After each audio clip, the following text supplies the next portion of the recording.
Friends, ഇന്ന് ഞാൻ ഉണ്ടാക്കാൻ പോകുന്നത് ഇലടാണ് കേട്ടോ. എല്ലാവരും ഒന്ന് കണ്ടു നോക്കൂ. അതിനായിട്ടൊരു പാത്രം വെച്ച് പാത്രത്തിലേക്ക് ഒരു സ്പൂണ് നെയ്യിട്ട് കൊടുക്കുക. എന്നിട്ട് സേമിയ ഒന്ന് നന്നായി വറുത്തെടുത്തിട്ട് നന്നായി ഒന്ന് ചുവന്ന് വരുമ്പോൾ അതിലേക്ക് ഒരു കപ്പ് വെള്ളം ഒഴിച്ച് കൊടുക്കുക. വെള്ളം ഒഴിച്ച് കൊടുത്ത് നന്നായി ഒന്ന് വേവിച്ചെടുക്കുക.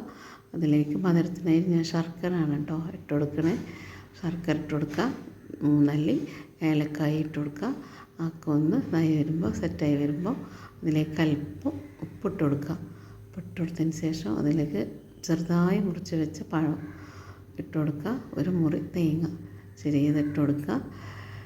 എന്നിട്ട് നന്നായി ഒന്ന് മിക്സാക്കുക. അപ്പോൾ സേമിയ വന്നിട്ടുണ്ടാവും, പഴം വെന്ത് നല്ല സൂപ്പറായിരിക്കണം കേട്ടോ. പിന്നെ നമുക്കൊന്ന് ആവിയിലാണ് ഇതൊന്ന് വേവിച്ചെടുക്കേണ്ടത്. എന്നിട്ട് ഇതേപോലെ ഒരു ഇല എടുത്ത് അതിലേക്ക് ഇങ്ങനെ മടക്കി വെച്ച് കൊടുക്കുക.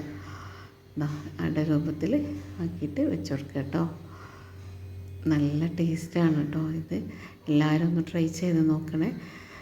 വൈകുന്നേരത്തെ ചായക്കൊക്കെ നല്ല അടിപൊളി സ്വാദുള്ള അടയാണ്. പിന്നെ എല്ലാവരും ഈ ചാനലൊന്ന് സബ്സ്ക്രൈബ് ചെയ്യുക, ലൈക്ക് ചെയ്യുക. നമ്മളട തയ്യാറായി കേട്ടോ.